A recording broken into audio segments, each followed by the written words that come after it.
Well, Miss Brown, why don't we begin talking about your Lewis ancestors? I know that your family has been in Acworth for well over 100 years. Right. 50 years, basically, roughly. Yes. The Lewises, the first ancestor that I know about who was in Cobb County was John Lewis, and he came in the 1840 or 50, something like that. Mm-hmm. But the ancestor that I know the most about was my father's grandfather, and that was John Henry Lewis. He was born in 1856, and he was actually born in Cobb County, but the family, the Lewis side of that family, actually came from North Carolina. Okay. And John Lewis, the father of John Henry, married Rebecca Baird. And there's a good bit of information about them in the Marietta History Museum that I have gotten. And I know a lot about John Henry because of my father. John Henry was married 5 times. Oh my goodness. He survived all of his wives. Unfortunately, most of them died in childbirth. There were probably 10 or 12 children, only 6 of whom made it, or 6 or 7 made it to adulthood. And my grandfather was Winston Lewis, and my father, Jack Lewis, his son. Unfortunately, my father's parents were divorced when he was quite young, 10 years old. So his father disappeared and left them in less than great financial position, and really didn't reappear into his life until he was an adult. But his father, John Henry, was the first rural mail carrier in Cobb County, and that's how he gets a little bit of fame in Cobb County. What was his route in this part of the Acworth area, or Mars Hill Road? Or? Well, it was Mars Hill, out in Mars Hill, but the area was called Red Rock. Red Rock, right. Yeah, when you see them in the census, he was living in Red Rock. He had married one of the Hadaway girls. That was one of his wives. That was, Hadaway Road out there when roads were named for farmers, of course. Yeah, well, I know some Hadaways. Right, yeah. In fact, someone moved back into Acworth recently. Oh, really? Yeah. Well, after living out there in Red Rock, John Henry did move into Acworth and lived somewhere along Main Street, but I've never been able to figure that out. Yeah. Ben Hadaway is the one that's moved back to Acworth recently. Oh, really? He never lived in it before, but had moved to Acworth recently. Well, that's interesting because one of the Hadaway ancestors that I read about was named Ben. So I wonder if there's, coming down that way. Could be, but the Hadaway farm, where they came from originally. On your mother's side, who were the Brinkleys, and how did they get to Cobb County? Well, the Brinkleys came to Cobb County via East Georgia, Warrenton, Georgia, and before that they had come from South Carolina. So when you do research, it was curious to me that we had so many people moving from South Carolina into this area. I know very little about the land lottery, but I'm sure that that's how the Brinkleys and the Chalkers wound up in Cobb County. They actually lived in the Kennesaw-Acworth area. And my grandfather was Alec Brinkley. He was the youngest boy of 8 children. His parents were Fletcher Brinkley and Molly Chalker Brinkley. And they lived on Main Street, and they were farmers and had, some entrepreneurship to them. But my grandfather married a girl. Her name, my grandmother's name, was Pauline Logan. And the Logans lived out Wade Green Road and owned the property, which was a farm, of course, that was the now Clearwater Estates, one of the first of the developed subdivisions in Cobb County. Part of it's in Cobb, part of it's in Cherokee. But my grandmother's mother was Myrtle Green. And Myrtle Green was the sister of Wade Green. Oh, okay. Yeah, so, there's sort of that tie there. And their mother and father, Asbury Green and Eliza Powers Green, moved here from South Carolina also. And one of the unique things, my grandmother was the firebrand in our family. I was going to ask, wasn't there something notorious about your grandmother Brinkley? Yes. One of the things that she was a great storyteller, so I remember a lot of things from her. And she drilled into me what her grandmother's name was. Her grandmother Green. Her grandmother Green's name was Eliza Lucinda Teresa Arminda Salina Matilda Green.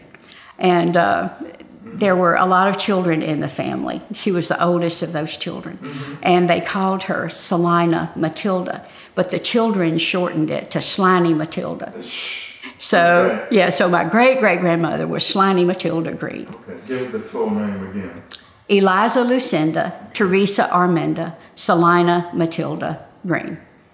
Did anybody ever explain why they gave her so many names? Well, she did. My grandmother said that she had many sisters, and that at her birth, all the sisters showed up and had to have a name. So they all contributed to her name. And I can only do the name if I do them two at a time. Eliza Lucinda, Teresa Arminda, like that. Now, who was the witch in the family? That was my grandmother, Pauline Logan Brinkley. And I say that she was a witch. She believed in haints, and she believed in certain that you could cast a spell on somebody. She believed that you could talk the fire out of a burn. And she had a family member that could do that. She also believed in croup sticks. Are you familiar with croup sticks? Not really. Well, croup was, and still is, a common affliction for children. It's where you have wheezing, sort of like I guess you might call it a bronchial asthma attack right now. Okay. But some children were subject to it. And she said if you got... They were bewitched? No, but if you, when the child had a croup attack, if you went out and cut a cane, and you cut the cane the same measurement as the child, then when the child grew longer than the cane, the croup would be over. Okay. Okay, so she would... Well, I don't know, but I've still got my croup stick, and I've got my mother's croup stick, and I've got my cousin's croup stick. And we don't have croup anymore, so... Okay. Well, it must have worked then. And the other thing, my grandmother was, she didn't know maybe the most about herbs, but she knew something. And when my youngest son was born, Sam, he was really a fussy baby. Just, had colic, I guess, is what we would call it. And she kept on telling me, she lived right across the road, and she kept on telling me, now, if you will take that baby and put him in a dresser drawer and feed him some catnip tea, he will get over that colic. And I did not want to go to the drugstore where everybody knew me and ask for catnip tea. I just didn't want to get that reputation. But she made it up to the drugstore by herself, and she made me some catnip tea. And she came down to my house and she said, now we're going to put that baby in a dresser drawer. So we went, to my dresser drawer and pulled it out, and we, put pillows and tucked him all around. And before we put him in there, she had a bottle of sweetened catnip tea, which he drank down greedily, and then slept for about 10 hours. I sat there and watched him breathe because I was a little concerned about him. Okay. So she was full of advice like that. I was wondering what catnip tea would taste like, but if you sweetened it, I guess it didn't matter. It must have been pretty good. Yeah. Okay, great. Well, let's move on to your parents. I think you said that your mother was a soda jerk at Lacey Drugs at one time. Talk about your, and she did other things too. Talk about your mother. Well, my mother and father, I'd have to get them in there together. Okay. They married when they were 16 and 17. Okay. And my father then went right into the service. It was World War II, and I'm sure 17 years old, he probably didn't have a way to make a living, and the war was, raging. So he enlisted, and they, spent a year or two in Florida, I think, and doing things, related to the service. Mm-hmm. Then he went overseas. He spent World War II in the Philippines. Mm-hmm. And my mother came home to live with her parents. Mm-hmm. And my grandmother well, I wasn't even born by then. And so when my father came back from the service, they sort of started a family, you know, right away. And my grandmother, we lived with my grandmother and grandfather Brinkley, who became known to me as Big Mama and Diddy Bo. Now, I don't know why I called him Diddy Bo, but, you know, that became the name to me. Right. And we lived with them for a couple of years. Then my father was, my whole family really benefited from the GI Bill. My father did a little bit of schooling and learned some HVAC stuff at what wasn't Southern Tech then, but eventually became Southern Tech. Was this before they came to Marietta when they were still down in Chamblee? I believe so, because he had to drive a long way, and he was doing night classes. Right. Well, it was called Southern Tech. It started the first year as the Technical Institute, but that was just 1 year, and by, I guess, 48 became Southern Tech. So after... It would have been right in that area, because I was born in 47. Actually, the school opened in 48. And 1 year it was just the Technical Institute, and then it became Southern Tech. Well, he did some classes there to just get, and I'm sure it was a GI Bill. Yeah, sure. Sure. I mean, most of their students were on the GI Bill. Right. And in the meantime, he was working for the Acworth Power Company with Lemon Smith, Nancy Maxwell's father. I remember him quite well. And he worked for a little bit at Unique Knitting. And that was in, I think they were probably living with my grandparents in order to save a little money to get a house. And they did that. My father and mother bought the house on Seminole Drive as a result of getting the GI Bill for the financing. And that opened up the possibility of my mother working somewhere close. And one of the first jobs she had that I remember was as a soda jerk at Lacey Drug Company. And Dr. Lacey, who owned the drug company, actually lived right there in our neighborhood on Seminole Drive.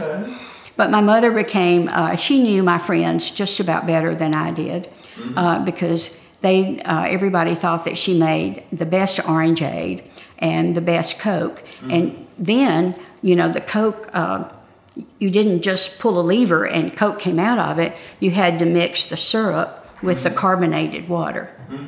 And so she, you know, became quite adept at that. Well, fantastic. Well, it sounds like you had an ideal upbringing to be right down at the beach, and the beach would have just been brand new when you were growing up, I guess.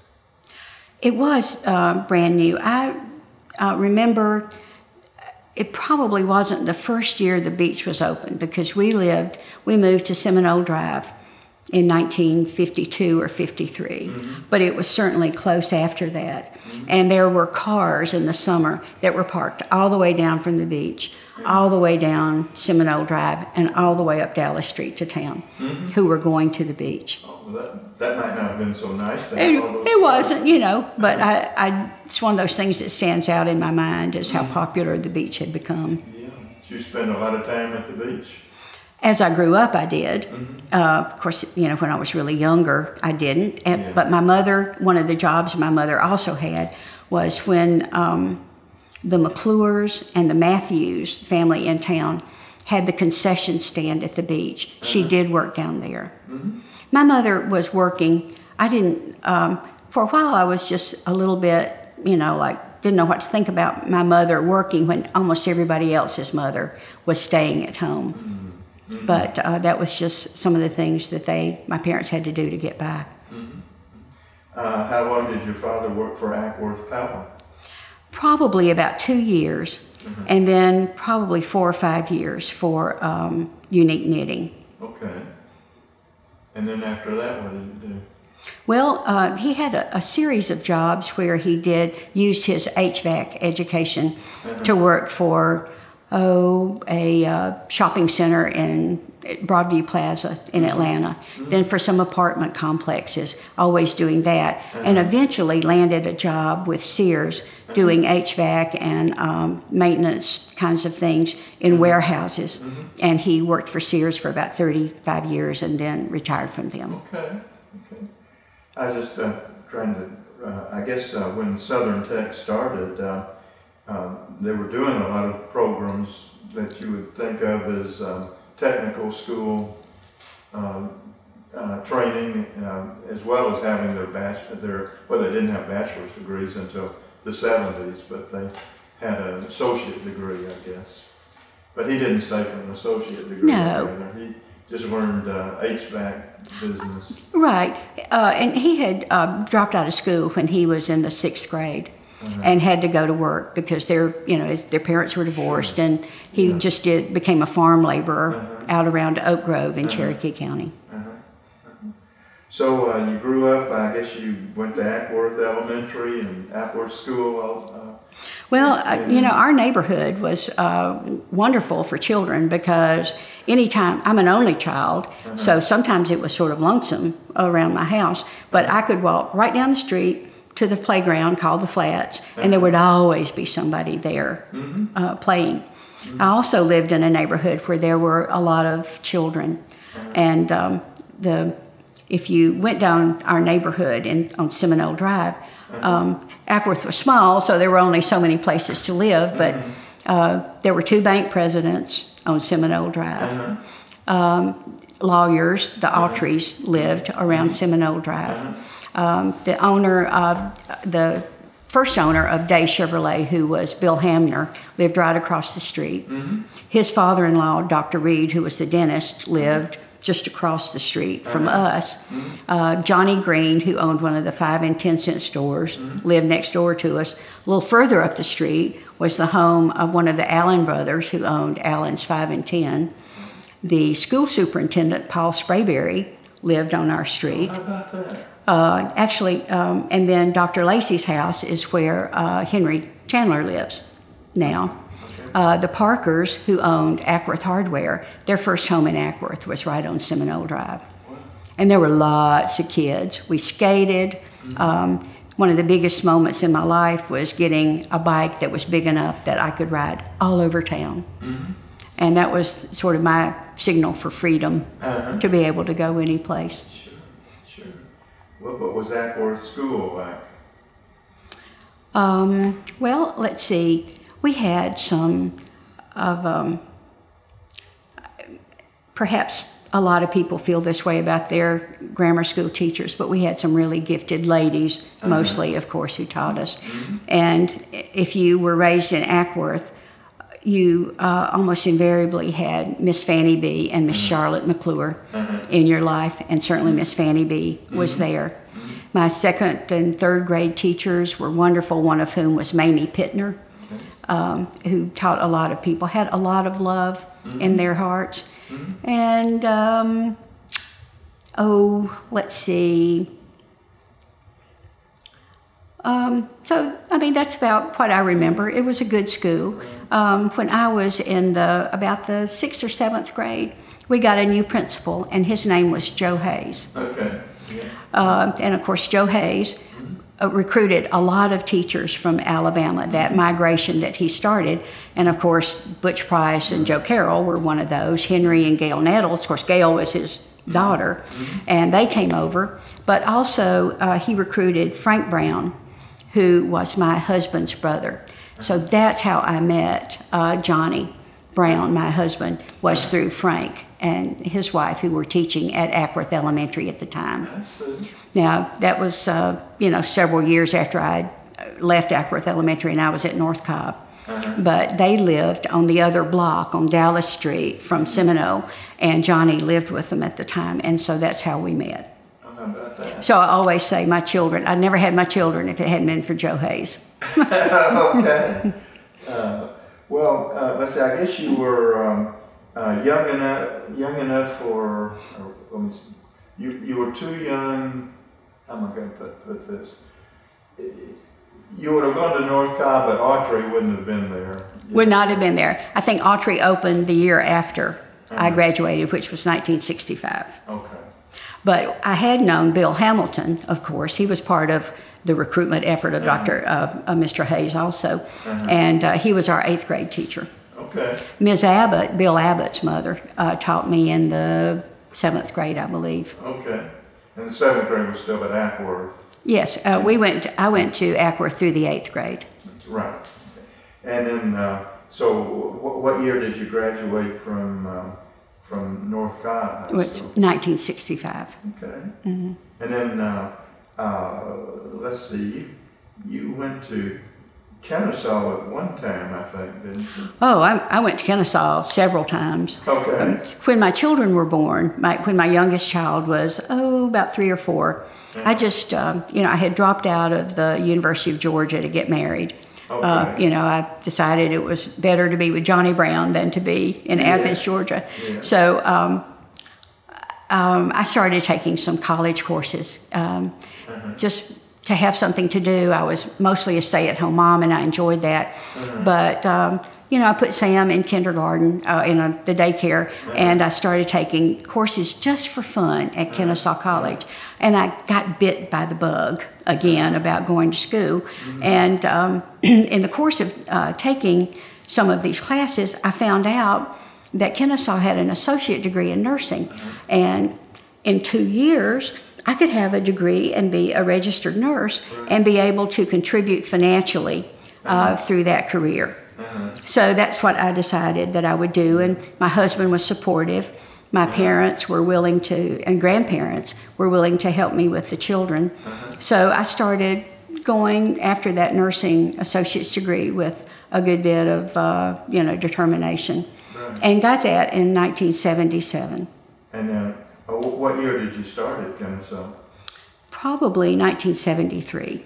Okay. So it took a little while to get that 2-year degree in 4 years. Well, you were a non-traditional student for that. And, I'd like to say now that I, went on from Kennesaw to Georgia State and to Emory. But when I look back on my years of education, higher education, the best school I ever went to was Kennesaw College. How about that? Well, they were organized. I got a syllabus every quarter that I could count on. And the quality of the education was absolutely outstanding. Charlotte Sachs would have been there at that time. And Judy Perkins. Charlotte Sachs was there. Who was, and she was German, and she had that, stormtrooper approach to things. She was a hard taskmaster, but probably responsible for the quality of nurse that turned out from Kennesaw. Yeah, and Judy Perkins was there for a long time, and still see her occasionally. Well, her father was taught at North Cobb. Oh, really? While I was there. His name was Carroll Love, and he was a long-time educator in Cobb County. He was our assistant principal, but he went on to be a principal and up in administration also, as was Kermit Keenum at Kennesaw, at North Cobb at the time. So you got your associate degree in nursing in 77, and then did you go to Georgia State to get a bachelor's in nursing? It was a bachelor's of science with a major in nursing. Yeah. And the reason I did that, they approached me with some scholarship money. They were starting a new program that would, nurses getting bachelor's degrees in this area anyway, was a fairly new thing in the late 70s. The transition was being made from hospital-based programs into the college system. So that was sort of a new thing. And I think maybe Judy Perkins or Dr. Sachs had actually recommended me for that program. I had not intended to do it. But, I wound up going to Georgia State, although the program was at Berry College. Oh. Because the idea of moving nursing education from the hospital to the college setting was sort of controversial, especially around Atlanta. So they actually taught the course up at Berry. So that's where I went to school. I was very privileged to do that. It's a lovely campus. And then you got a master's from Emory in nursing? Well, I did. One of the things that that we had to do in the Bachelor's of Science course at Georgia State was to become an assistant or to, hang around with a nurse in some kind of administrative responsibility. And I got farmed out to the nurse who was the director of public health in Douglasville. And at that time, that was the only place in Atlanta where nurse midwives were in private practice. In the state, there were only 2 places where there were nurse midwives, and one was in Douglas General at that hospital, and the other was at Emory University, where they did only indigent care. So in doing that, I went to a seminar at Douglas General, and there were nurse midwives conducting it, and I had no idea that nurse midwives even existed. But when I heard this one particular nurse midwife speak, Margaret Strickhauser, I actually had, it was a great moment in my life, because I looked at her and I heard what she was saying, and I realized what she did, and the epiphany came to me that that's what I should do, that that's who I was. And from that point on, I just had to figure out how to get there. So how to get there was the only program that was around here, and that was Emory. Great. So how long did you practice as a nurse midwife then? From 1981 until 2013. Wow. And where were you associated with a particular hospital along the way, or a bunch of hospitals? Well, there were several situations. Right after graduating from Emory, of course, I was full of myself, and I thought I had the answer to all of the medical problems associated with, OBGYN, and I was going to be a world changer. But when I went out with my little degree, I found out that there wasn't one doctor's office in Cobb County that wanted a world changer in their office. So I had to go to Plan B. And Plan B seemed like, at that point in time, there were lots of little community hospitals all around Georgia. Cartersville, Rockmart, Canton, all had these little independent community hospitals. And the closest one to me was Cartersville. And that was Sam Howell Hospital that had a whopping 33 beds, and that included all of the bassinets that were in the nursery. So I went to the director of nursing and started to sell myself as a person who could take some of the load off of the OBGYN physicians up there who were inundated with indigent care. And that often was the way that nurse midwives got into the system, was that way.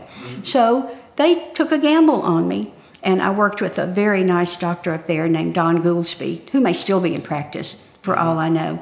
But he was very supportive of me. If I needed him to help me with a patient, he was always there.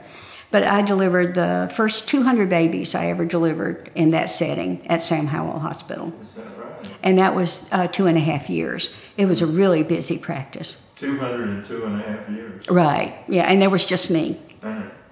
And after working at Cartersville, I was, for that 2.5 years, being on call by myself and delivering that many babies, I got a little burnout. And so I actually taught in the nursing department at Kennesaw for a year. Taught with Judy Perkins, learned a lot there, but I really, really wanted to deliver babies. So I wound up at Cobb Hospital in a practice with 2 other midwives. It had been started just a little bit after the one that I started in Cartersville. And the 2 nurse midwives I worked with there initially were Pam Benvenue and Michael McCann. And we had worked together for the next 25, 26 years. So you're doing a lot of traveling if you were going every day from Acworth down to Cobb General Hospital. Well, it didn't start out that way. When I first started out at Cobb Hospital, it actually was Cobb General at that point. There was no east-west connector, and there was not even one restaurant on Austell Road. So it didn't take nearly so long to get there. But after East-West Connector was built, with the promise that it would, connect the 2 areas, and it slowed it down. Yeah. So what began as about a 30-minute commute turned out to be an hour and 15 minutes by the time that I retired. Would you go through Marietta and then out Austell Road, or? No, from Acworth I would go out Acworth US Road to Dallas Highway, then pick up. It was where the East-West Connector was. I don't know what you called it then. I can't remember. I can't remember. Okay. And went out that way. How long did it take? Well, by the time I retired, it was an hour and 15 minutes. But start off with, when I first came down there, it was between 30 and 40 minutes. Good, right? A lot of development. Doesn't sound like much progress, does it? No, it doesn't. Yeah. Okay, so you were doing that. Now, what was Johnny doing all those years? Well, my husband, when he came over, I got him on the rebound. He had just broken up with his fiancée that he'd been engaged to for a couple of years. Mm-hmm. So his mother sent him over to Georgia thinking that, get him away and, he'll be better. But he was about 23 years old at the time. And when we met, I just fell head over heels in love with him. And, apparently it was enough for him because we got married soon after that. And his mother had been an operator with Southern Bell. So his idea was he would get a job with the telephone company. And he did. He worked for Lucent Technology. And that became his job until he retired at age 58, I believe. It was during the time that Ma Bell was getting dismembered. And so he got a buyout. After that, for the next couple of years, till he was about 62, of course, he worked at, one job and then another for these independent, phone companies. But really, Johnny was an interesting person. Not perfect, but had a perfectly wonderful nature for helping people. And the stories that, people have told me since his death about how he had helped them are really remarkable. Of course, I knew a lot about it because especially after he retired when he was 58, it became his job to rescue everybody off of the interstate. And he had an extraordinary gift for making a car go. Maybe he couldn't, he didn't have what it took to, or the tools it took to repair the car right then, but he could get it up so that you could limp over to the garage.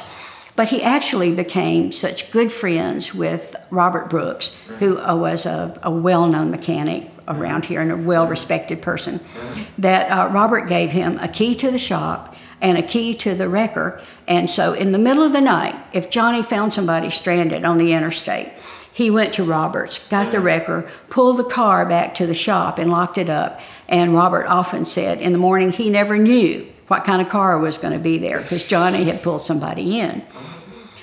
Several times he brought people home. My parents had their RV parked in our driveway. And if somebody was stranded on the road and it was going to take a day or two to fix the car, he brought them home and they stayed in the camper until, I could have killed him sometimes. How did he hear about the people that were stranded on the road? Oh, he'd just be driving. Sometimes I think he just went out on the interstate or 41 and he just hunted people that he could help. But it made his heart, it was just what made him happy. And he didn't mind doing it at all. And it wasn't just limited to helping people who were stranded on the interstate. A story that was told to me when he was, just right after he died, was by a man that we never knew as anybody but Caveman. And he was one of those people who just had made some bad choices in life and wound up being homeless, but pretty well known to people on the north end of town where we lived. And Caveman was living off of Glade Road on somebody's property in a tent and had really not many resources. And Johnny decided that, he was going to help Caveman. So he gave him one of our extra kerosene heaters and kept him in kerosene during the winter for 2 winters. And one night we were laying in bed and he sat up and said, "Oh my God, I forgot to give Caveman his kerosene." So we got up in the middle of the night and took the kerosene to Caveman. He was really a nice person. Of course, living with nice people can sometimes be a burden. I bet. That's all I'll say. I bet. Well, let's see, you grew up on Seminole Drive and then you moved across the railroad tracks to McLean Circle. Right. How was that neighborhood like? Growing up on McLean, or living on McLean Circle? Well, because of living on McLean Circle, we were able to give our children sort of the same upbringing that I had, a small neighborhood. When we moved on McLean Circle, there was no Highway 92 overpass. So the circle, really, the children played out in the road. There was a whole gang of children, and in the morning during the summer, they would, my kids would get up and go out and start playing, and there would be a storm of children that came through the neighborhood. So we had a good experience. One of the best neighbors and one of the best people I ever met was my neighbor across the street, who was Miss Fanny Graves. And she was a person, you know, back then, 30, 40, 50 years ago, who would have been known, you know, to almost everybody. She had a great work ethic. She loved the children. They were welcome in her yard. And one of the things I remember so much about her is at Halloween, the children were invited in, and she had made each of them a little special snack. Oh, okay. She was a really sweet lady. Yeah, how about that? Let's see, you had 2 children, 2 boys? 2 boys. What are they doing now? Well, my husband died in December of 2012, and my older son died about 6 months later. He had a rare kind of cancer. You know, he's no longer living. He's been gone for a little bit. My younger son, Sam, is partners in a business in Emerson, Georgia, called Sanford and Associates, and they do sell and auction restaurant and supermarket equipment. And he lives in town, so I get to see his children, you know, quite often, and I get to see the children and grandchildren of my other son. Well, now, let's see, you said you moved up to Cartersville in the last couple of years or so? Well, I did.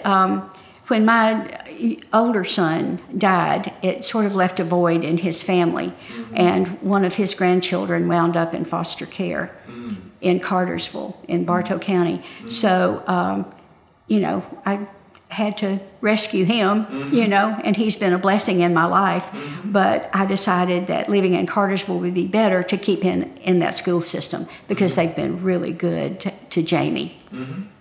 Good. Well, talk about Acworth a little bit and how it has changed over the years.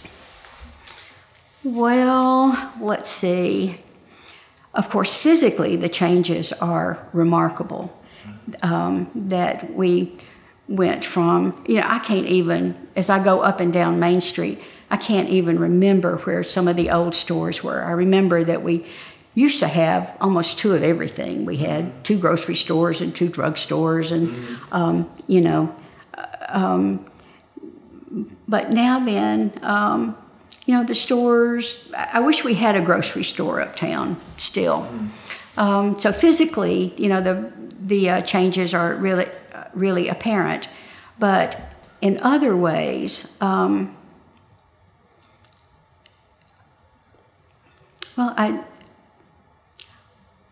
what I like about Acworth is that we have a history, and it's really a good history and remarkable, and I'm glad that we're learning it now, because I learned nothing about the history of Acworth when I was in school. But we are a town that has a future, and we have some arguments and some disagreements about things, but in the end, it seems like we're all dedicated to making Acworth a better place to live. And that is what I admire about Acworth. And I don't think that's any different than it was when I was growing up, because there were so many people there. You know, the children are the lifeblood of a community. And there were so many people that really wanted the children to do well. And so that's what I would say. Yeah. I understand you've been very actively involved with Save Acworth History Foundation. Well, all I really wanted to do was to get my husband's name on that plaque outside of the depot. So that was my, you know, I thought, well, Johnny loved Acworth. When he got to Acworth, he was, you know, I think he never thought that he would love it like he did. He was really an Alabama boy. But by the time he died, he loved Acworth, and everybody knew Johnny. So my goal was to get Johnny's name on that plaque. And because of involvement with Mac Turner, I just got sucked into, doing a lot more than that. But I'm happy about that. Some of the best things that happen to you are serendipity, I guess. Yeah, correct.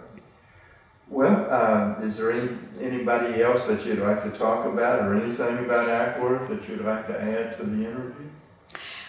Well, of course, there were some people that stand out in my mind. Of course, my parents and grandparents, you can't overestimate the influence that they have on you.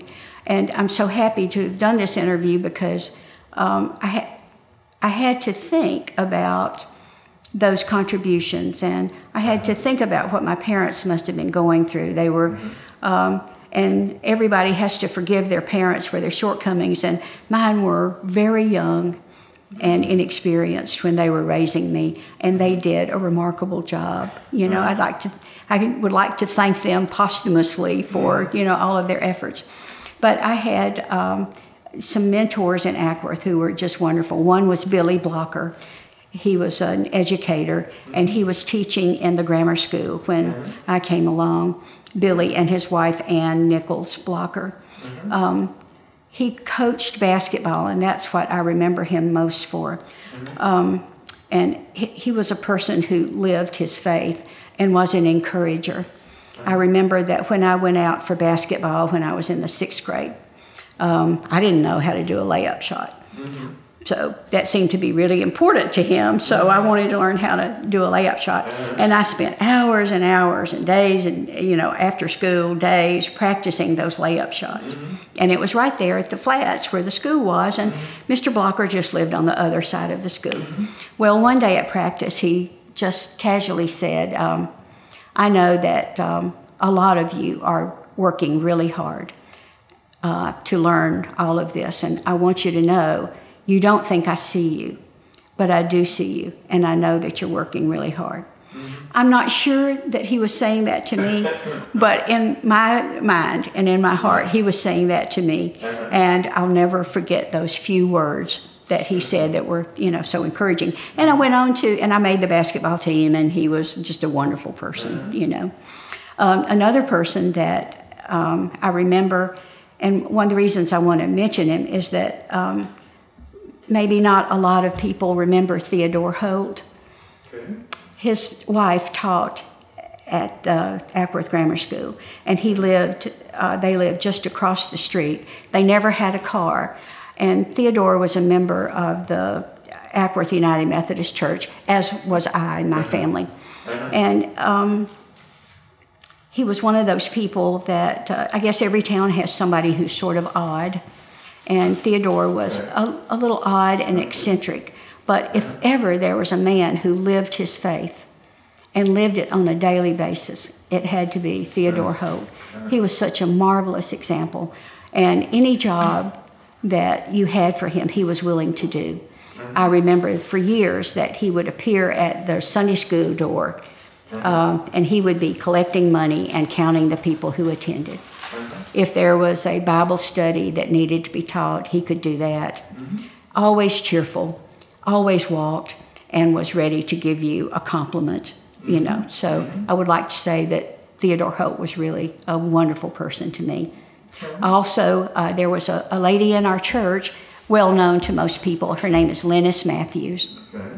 And she was just one of those people who served in such a quiet manner. I can't remember a vacation Bible school that she did not work at. And a remarkable talent she had was playing piano by ear. And she would play for the various classes, or for Sunday school classes, or for this or that. And when she played a hymn, she would say, "Now, is this the right key?" And if it wasn't the right key, she knew it in every key on that piano and could transpose it absolutely immediately. So it was really a rare talent. I'd say. Who was Florence Burt's? Miss Birch was my first Sunday school teacher. And she lived right there in town, of course. She had no children of her own. She taught first grade and she taught Sunday school. and just was the, one of those people, always had a hug for you and a smile. And I think that I was a particularly irritating child. I had a lot of energy, and I talked a lot, of course. Yeah. But she loved me anyway. Anybody else that you'd like to talk about? So I think you mentioned Julia Harrison. Well, when I listed Julia Harrison and Lennis Matthews, Ms. Burtz, the McClure sisters were in the Methodist Church. They were all wonderful women. And since my career was helping to take care of women and being with women, I thought back on the women in my life that were encouragers. Yeah. Well, it sounds like there's been a bunch of them in your life. Well, they tried hard. Well, I think I'm about out of questions unless there's anything that you'd like to add. Well, I think it's been interesting for me to be able to do this interview.